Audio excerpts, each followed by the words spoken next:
শীতের দিনে মাসকলাইয়ের ডাল আর সাথে যদি থাকে লাউ, এই লাউ দিয়ে ডাল কিন্তু রান্না করলে খেতে ভীষণ ভালো লাগে। স্পেশালি আমার কাছে মাসকলাইয়ের ডালটা শীতের দিনে খুবই ভালো লাগে। আজকে তাই আপনাদের জন্য নিয়ে আসছি লাউ দিয়ে মাসকলাইয়ের ডাল।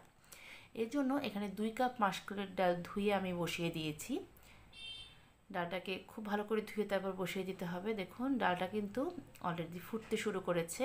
এখন আমি এখানে দিয়ে দেব পরিমাণ মতো লবণ। লবণটা আপনারা আপনাদের পরিমাণ মতো দিয়ে নেবেন। লবণ দিয়ে ডালটাকে আমি খুব ভালো করে মিক্সড করে দিচ্ছি। আজকে যদিও আমি লাউ দিয়ে মাসকলাইয়ের ডাল রান্না করছি, আপনারা চাইলে মাসকলাইয়ের ডালের পরিবর্তে মুগের ডাল অথবা মটর ডাল সেম রেসিপিতে রান্নাটা করতে পারবেন। কিন্তু মাসকলাইয়ের ডালটাই কিন্তু এই লাউ দিয়ে রান্না করলে আমার কাছে খেতে বেশি ভালো লাগে। এখন এটাকে আমি লাউ দিয়ে রান্না করব, এই জন্য আমি এখান থেকে লাউ কেটে নিয়েছি। একটা লাউ খুব ভালো করে ছুলে পরিষ্কার করে এরকম পিস করে কেটে নিয়েছি। লাউগুলোকে কিন্তু একদম ছোট করে কাটিনি, একটু বড় বড় পিস করে কেটেছি, কারণ একবারে ছোট করে যদি লাউগুলো কাটি তাহলে কিন্তু ডালে দেওয়ার সাথে সাথে লাউগুলো গলে যাবে, একদম খুঁজেই পাওয়া যাবে না।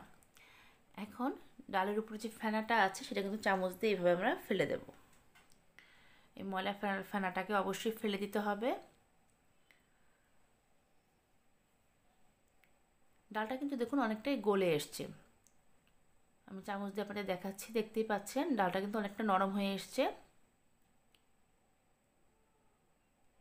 এখন এই ডালটাকে ডাল ঘুটনি দিয়ে আমি খুব সুন্দর করে এটাকে ঘুটে দেবো, কারণ ডালটা যাতে করে একবারে গলে যায় সেজন্য আমি ডাল ঘুটনি দিয়ে একটু ঘুটে দিলাম। এখন চামচ দিয়ে আমি আপনাদেরকে দেখাচ্ছি ডালটা কতটা ফুটে উঠছে। তার আগে কিন্তু উপরে একটু ফেনা ভেসে উঠেছে, সেই ফেনাগুলো আমি ফেলে দিচ্ছি। এই ফেনাগুলো অবশ্যই ফেলে দিবেন, তা না হলে কিন্তু ডালটা একদম কালো হবে। তাই উপরে ময়লা ফেনাটা ফেলে দিতে হবে। এখন আমি চামচ দিয়ে আপনাদের দেখিয়ে দিচ্ছি, দেখুন একদম গলে গেছে।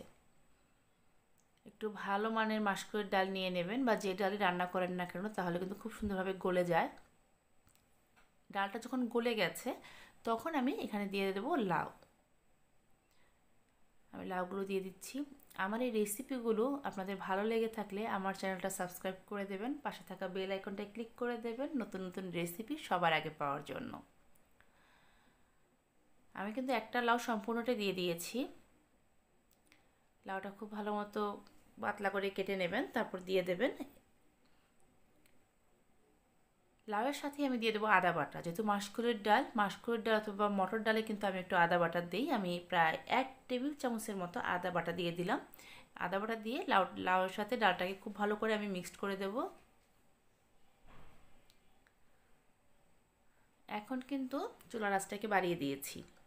আর এখন দিয়ে দেবো কাঁচামরিচ, 4-5টার মতো কাঁচামরিচ মাঝখান থেকে চিড়ে দিয়ে দেবো, যাতে করে ঝালটা হয়। ঝালটা আসলে অ্যাকর্ডিং ইউর টেস্ট, আমি আমার টেস্ট অনুযায়ী দিয়েছি, আপনি অবশ্যই আপনার টেস্ট অনুযায়ী কম বা বেশি দিয়ে নেবেন। খুব ভালো করে কিন্তু এভাবে মিক্সড করে দিতে হবে।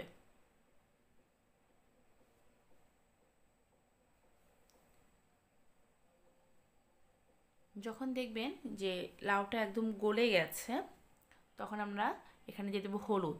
আমি এখানে হাফ চামচের মতো হলুদ দিয়ে দিয়েছি, সেটা ভিডিও থেকে স্কিপ হয়ে গেছে, আপনারা অবশ্যই এখানে একটু হলুদ দিয়ে দেবেন।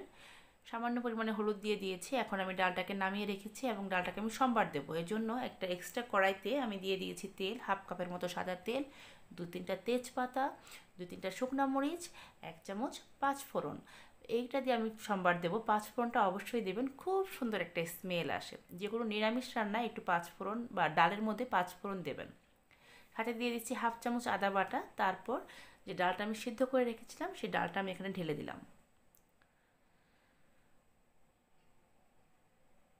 এখন খুব ভালো করে মিক্সড করে দেব।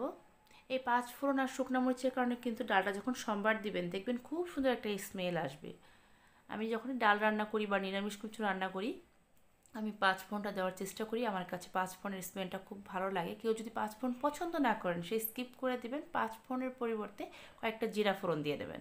হয়ে গেছে আমার মাসকলাইয়ের ডাল লাউ দিয়ে আমি বাটিতে সার্ভ করে নিয়েছি। খেতে ভীষণ ভালো হয়েছে। আপনারা যদি রান্না করেন আশা করি আপনাদের রেসিপিটাও ঠিক এরকম ভালো হবে। সবাই ভালো থাকবেন।